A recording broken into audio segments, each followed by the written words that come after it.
What is going on, everybody? Tinks EDC here, back once again. And tonight, I'm bringing you a Hinder Ranch. It's not the Bowie. It is the Drop Point. I did get this from DLT Trading. And I'm super excited. Got it today. Been holding it for like 3 hours straight, and I decided I want to do a little video on it because it just excites me and I really like it and it's so pretty. So I've kind of been on this phase of selling some of my cheaper knives, or my lower end knives you could say, to try to just thin out my collection a little bit, just to have some better stuff but lesser quantity, I guess. A lot of things I wasn't even carrying, and it was just sitting there anyway. So I was like, well, I might as well try to sell these, make some money, and get stuff that I probably will carry, or at least are a little bit higher end, better quality, that make me just a little happier. And I did just get a brand new humidor. So selling some of those knives also funded that, and stocking it, which, if you watch my last humidor tour, there's probably going to be one coming up once that thing gets all acclimated to its conditions. It's a big old cabinet humidor. So any hooser. Oh my God, I'm so freaking excited about this. I'm gonna go take this out of the sheath and then we'll get back to the sheath here. Oh, but just look at that beauty. Oh my God. If that isn't just one of the most beautiful things I've ever seen in my life. Another reason I wanted to do this video is because I've seen a lot of the Bowie videos on YouTube. Well, I shouldn't say a lot. There's not even a ton of those, but I haven't seen any for like the Drop Point, or there's the Spanto ones at DLT too. And I think GP Knives has Spanto ones. DLT is the first one that I've seen that has the Drop Point. And that's kind of another reason I wanted to get this out here on YouTube, so people can at least look at it, you know, from all angles and all that jazz. This is the special linen micarta. What is it called? I don't fucking know. I can't remember. It's out of stock at DLT. This one is. But they do have all the other handle scales. And I'm pretty glad I got this one. I don't know if I got the only one or what. But another thing that really excited me, this is probably my let's see, 5th or 6th Hinderer total. It's one of only, I think I have 3 right now. I think I've sold the other 3 over time. But this is the first one where the cards you get with who made it and who tuned it and who did the final inspection and put it together and all that jazz. It was actually Rick Hinderer on that card, so that was pretty freaking sweet. I don't know how rare that is to actually happen. It's probably not that big a deal, but I'm just a nerd like that, and I think that's pretty freaking cool. So here's the front. There's that. This is the 3V version. You can get it with, I believe it's 01 tool steel in their vintage line. So it'll look the same as this, but it'll have like a wood handle and 01 tool steel. And it's $50 more. So this one does retail at DLT right now for $350. If you wanted the vintage series with 01 tool steel and a wood handle, bunch of different options, it's $400. So another $50 for, I don't know that much about steel, but I figure I'd rather have 3V than 01, especially if I plan on, you know, actually using this outdoors. Which brings me to another point.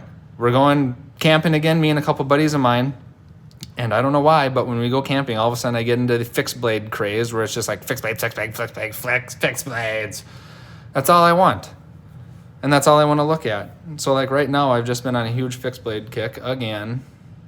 Like happens all the time. My interests are ever changing. But I have probably medium-ish large hands, probably more towards the medium. And this, I can't even get the whole thing here. But like this is choked up on it and everything. Nice thick. I really, really love how this looks. And I'm really excited because I want to actually use it. And I'm going to tell myself that I want to use it. And I'm going to tell myself I'm going to bring this camping. And I hope I do. And I hope I don't chicken out because it's such a beautiful knife that I don't actually want to bring it. But I feel like that'd be doing this knife a disjustice to be afraid to mess it up because it just wants to. So let me get you some specs here. The overall length is 10.5 inches. The blade length is 5.25 inches. The blade thickness is 0.17 or 187 inches. It is 3V and it's a drop point. That's all I got for the specs. DLT doesn't really tell you any much more than that. Like I said, burlap micarta. That's what it is. Black linen and burlap layered micarta. Boom. Nailed it. Memory. I'm so proud of myself. So there's that. They got red ones. They got like green canvas micarta. They got a natural one, like maroon one. And then, like I said, the vintage series, they have like the wood handles. And then they have Spanto ones too on there. Really nice like palm swell. When you look at it online, the scales make it look, on all the photos and stuff, like they're a lot thicker than they actually are. I mean, they're thick. I mean, this is a big knife. I'm not gonna lie about it. This is a big knife. This is probably a bigger knife than I would normally use or get, because I'm obviously probably not gonna carry it all that much, except like if I'm outside, like, you know, going hunting or camping or just outside on like a day hike or something. This is probably the knife I wanna take. So that's exciting. Let me get the sheath back in here. I'm going to leave it out of the sheath first.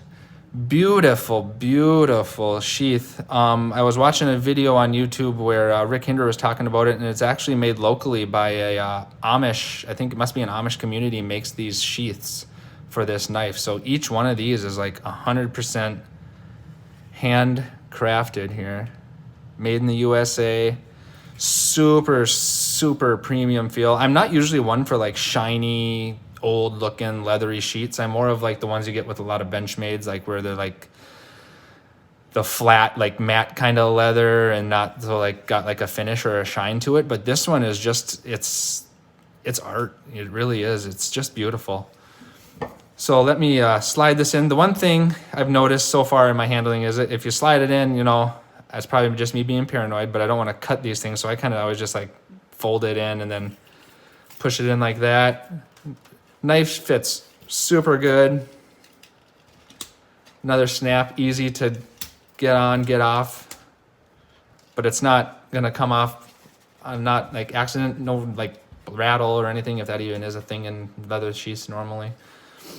And then one thing I really like is this really, really big oversized belt loop.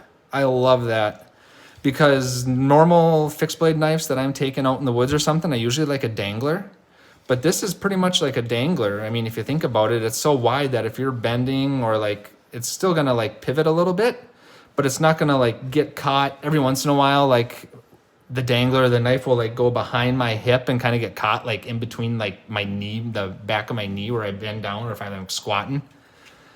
Not that it happens all the time, but it does happen. Nice big lanyard hole.